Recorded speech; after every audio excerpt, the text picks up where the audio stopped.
Hi, it's me again, Kathie Nunley. Today I'm coming to you from Toronto, Canada, where I'm here at one of my very favorite annual events, the APA Convention. If you've been following me for a while, you know that the APA Convention is one of my highlights, my annual events. I get together with all the other psychologists from around the globe, and I listen to them as they share their ideas and their current research and the hot topics. And I'm going to share some of those with you in the next couple of weeks through the newsletter, but I just wanted to touch base with you a little bit as I head out for my second day and let you know what kinds of things that I learned on the first day yesterday. The first thing I did was listen to Dr. Ivory Tolston. He is a psychologist with the Congressional Black Caucus Foundation, and he was writing about his current research on intraracial variation in school success with African American males.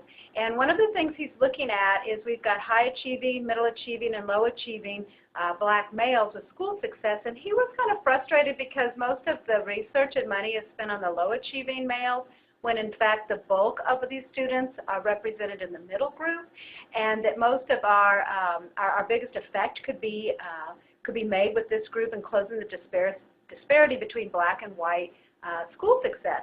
And so some of the things that they were looking at that really affected black male success in school had to do with the happiness, their relationship with their teacher, but the biggest one was how safe they felt in their school. So I'll be filling you in on some of the details in the next couple of months in the newsletter on that. Research is actually very excellent. I also heard a wonderful talk by Dr. Larry Steinberg. Any of you in adolescent psychology are familiar with Dr. Steinberg. He writes most of the textbooks on adolescent psychology. He's really one of the leading experts in the field. He did a speech on whether or not the current neuro research in adolescent brains should be shaping public policy. Fascinating insights, and again, I'll put some of that in the upcoming newsletter. I heard Dr. Dunkel-Schleider of UCLA talking about the long-term effects of stress that occurs prior to birth. That was very interesting. I also heard Dr. Nancy Andreasen from the University of Iowa.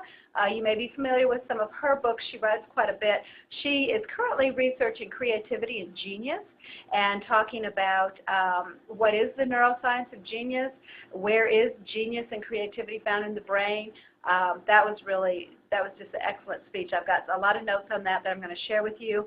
I heard from Adele Diamond, another leading research, talking about improving executive function in children, particularly preschool children, that in fact, when we look at school readiness, the big issues are not whether or not you can read or how your numeracy skills are, but in fact it should be executive function, and that really is the determining factor for how well children are going to do in school, and we need to be addressing that, particularly at the pre-K level.